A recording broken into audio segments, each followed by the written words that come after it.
The Sazerac is one of the most historic and classic American cocktails, and today I'm gonna show you two different ways to make it. The Sazerac is one of the most historic, and some people claim it to be the oldest American cocktail, though some people do dispute it. What isn't disputed is that it is an incredibly old cocktail, over 150 years old, and that it sprung up around the 1850s. It is a pretty simple cocktail, and it came from New Orleans, specifically the Sazerac Coffee House. From my recollection of the history of the Sazerac, before there were bars, there were a lot of places that were considered coffee houses where people would go drink. This cocktail is probably my favorite classic cocktail, and it is just, when well made, it is out of this world delicious. But what I find fascinating about this cocktail is that for my entire career as a bartender, I only ever made it with rye, usually specifically either Sazerac rye or the Rittenhouse straight rye, because that's just how we did it at the other bars that I worked at, and it's the more well-known version of this cocktail with rye as the base. But the original recipe actually calls for cognac as the base spirit, and so I'm gonna make this in a very, very traditional, simple way to make it as easy as possible. So we are gonna do an ounce of simple syrup. I like simple syrup in a Sazerac because I don't really like the graininess to it. There's a lot of recipes that call for a sugar cube. I prefer using a syrup because I feel like it's the kind of cocktail that needs to be silky smooth when you're drinking it. And like I said, we're going to do the first one, we're gonna do it with rye, and then the one that we do after that, we're gonna do it with cognac. So to be fair, I probably should have done the bitters first, but we're gonna do about 6 dashes of Peychaud's bitters. This is one of the original ingredients of the original Sazerac because it's also from New Orleans. And so this is very, very much indispensable for a Sazerac. There's no real substitute. You gotta get yourself some Peychaud's bitters, only if it's to make this specific cocktail. Trust me, it's worth it. So 1, 2, 3, 4, 5, 6, 6. That's a little scary. I like to do more bitters. I didn't try to summon the devil. I do apologize. I mean, I just like a lot of Peychaud's bitters in mine. Just count 6 out. Don't do what I do. And then we are going to do 2 ounces of our Rittenhouse rye, which we'll measure out right here.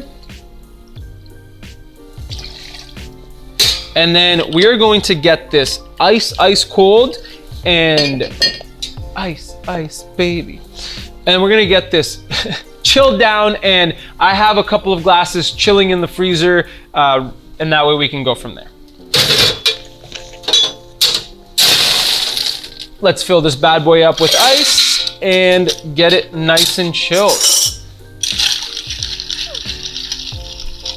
This is a cocktail that when I worked at a more bourbon/whiskey focused bar, it was probably the cocktail that we made the absolute most out of, between that and the old fashioned. And I guess that kind of shaped me as the bartender that I am and how much I love this cocktail, because usually if I go out and it's a nice enough bar and nothing on their menu really like jumps out at me, I will usually order a Sazerac or an old fashioned. But I love this cocktail so much. Something about the mixture of absinthe with the strong rye and the Peychaud's bitters. I really, really love it. It's a really good, nice cocktail.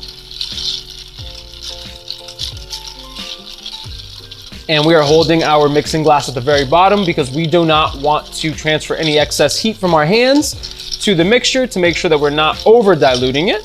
We want it to be properly diluted, but not over diluted.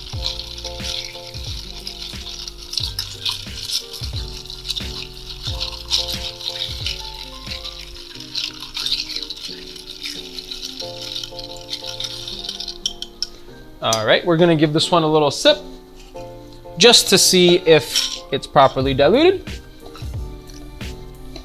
And that tastes about right. And now I actually left this glass in the freezer rather than chilling it down with rocks because it's a little bit easier. And a cold glass will adhere to the absinthe a little bit better and give it a nice feeling. So I'm actually gonna do this 2 ways just for fun. I have a dasher on a absinthe bottle. I'm using St. George's Absinthe Vert. I love St. George, but you can use almost any absinthe here. They do recommend, a lot of people do recommend Pernod or anything like that, but pick your absinthe. I know some places that you go to, you don't really have a lot of choices, so you can make this with, I would say, almost any absinthe. I'm gonna do a couple of dashes in here and then move it around the glass. So we're gonna do about 4 dashes of the absinthe. And I'm just gonna coat the inside of this glass with it. And then we're gonna toss it out. Because we want the taste of absinthe, but we don't want too much. So then we're gonna pour the excess out. Put our julep strainer in here.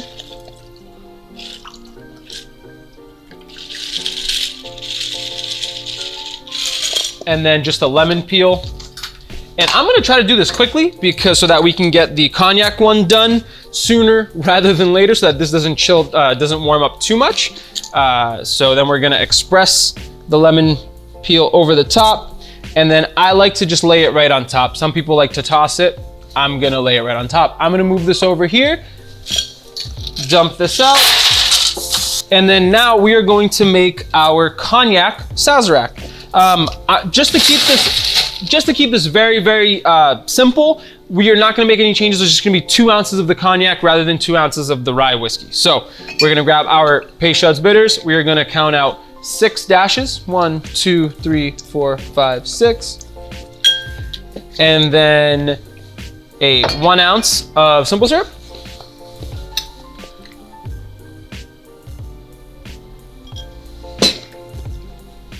Two ounces of our Pierre Ferrand cognac. And we are going to stir this bad boy down, make it nice and chilled.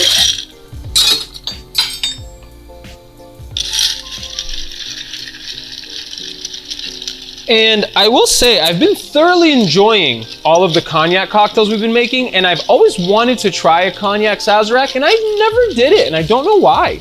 I guess it was because I didn't really love cognac prior to recently, I guess, and so, you know, I kind of stayed away from it. The reason I never was a big fan of cognacs is because I always had bad experiences with Hennessy. I understand that some people might think that's not exactly the best cognac, but that was my experience with it. So I kind of shied away until I worked in a place that had Pierre Ferrand's cognac, and I tried that and I was like, wow, this is very different. This is not like Hennessy at all, and when you put it in a cocktail, it's spectacular. So if you haven't checked out any of those cognac videos that I did, I'm gonna leave a link right up here, and you can check all of those out. There's a lot of really good ones out there.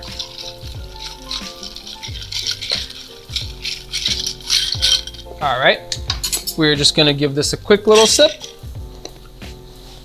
Ooh, I believe that is properly diluted. Another chilled glass. And what I'm gonna do different on this one is that you can actually get an atomizer for your absinthe, and I do recommend this to evenly coat the glass. I did it with just a couple dashes of absinthe so you can see what I was doing, but you can get these little atomizers. They're basically little perfume canisters that you essentially can spritz any liquid into it. You can, I'm actually gonna unscrew it so you can see. It just has absinthe in there. It's just a little perfume bottle. And then we're just gonna spray. About 4 sprays, get it nice and evenly coated. And then pour out our Cognac Sazerac.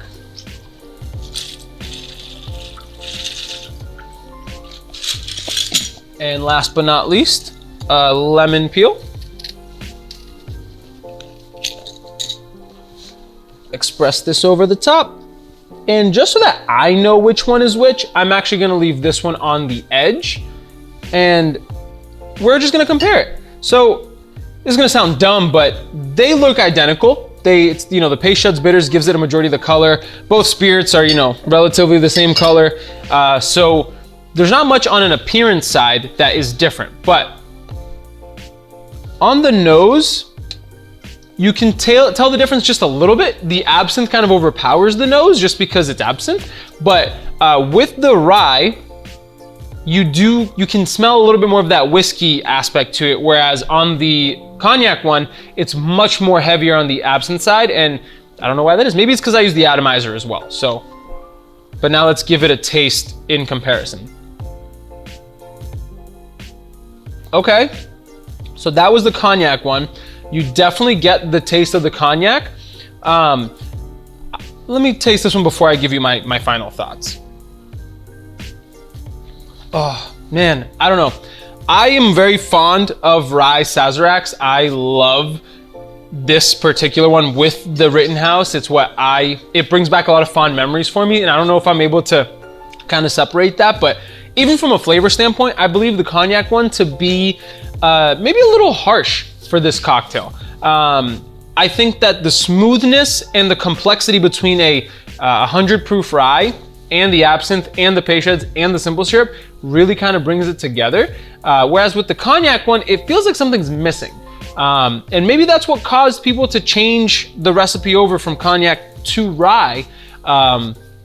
I am a very big fan of this cocktail. I love Sazeracs, and for me, it's like #1 on my list of all-time favorite classic cocktails. So between the two, I am leaning more towards the rye Sazerac, mostly because that's what I've always loved. It's what has always felt very comforting to me in a cocktail, and it's hard to have that be unseated. Though I do believe the Cognac version is a great use for Cognac, and I'm actually really excited to try it with a split base on this, or at least with the specs from the Death & Company cocktail book. But between the two, I think that I do lean more towards the rye. But this is a cocktail that I believe everybody should try, especially because it is so important to early American cocktail history, and it's, you know, like the quintessential American cocktail.